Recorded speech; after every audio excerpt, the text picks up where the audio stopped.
بسم الله الرحمن الرحيم.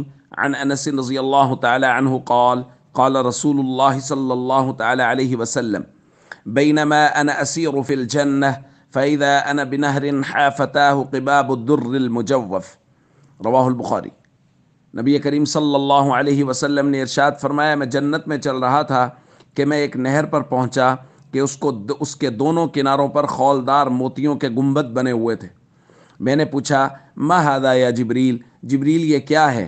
انہوں نے عرض کیا ھذا الکوثر الذی اعطاک ربک، یا رسول اللہ یہ کوثر ہے جو آپ کے رب نے آپ کو عطا کیا ہے۔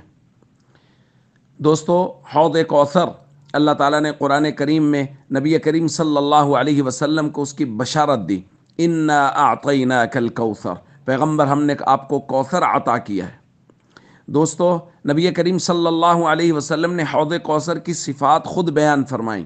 حضور نے فرمایا حوضی مسیرۃ الشہر، میرا حوض وہ ایک مہینے کی مسافت یعنی کئی ہزار کلومیٹر لمبا ہے۔ ماؤہ ابیض من اللبن، اس کا پانی دودھ سے زیادہ سفید ہے۔ وریحہ اطیب من المسک، اور اس کی خوشبو وہ مسک سے زیادہ پاکیزہ اور عمدہ ہے۔ اور فرمایا وکیزانہ کنجوم السماء، اور اس کے کوزے وہ آسمان کے ستاروں کی طرح ہیں۔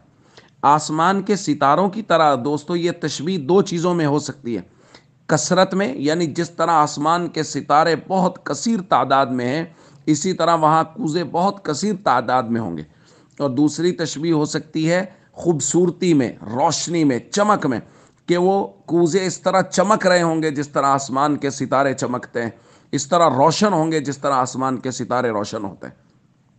حضور نے فرمایا من شرب منها فلا یظمأ ابدا، جو ایک مرتبہ حوض کوثر سے پی لے گا اس کے بعد اس کو کبھی پیاس نہیں لگے گی۔ دوستو، یہ حوض کوثر ہے جو اللہ نے اپنے حبیب صلی اللہ علیہ وسلم کو عطا کیا ہے۔ ہم سب کو دعا کرتے رہنا چاہیے کہ اللہ تعالیٰ حوض کوثر پر نبی کریم صلی اللہ علیہ وسلم کے مبارک ہاتھوں سے جام نصیب فرمائے۔ السلام علیکم ورحمۃ اللہ وبرکاتہ۔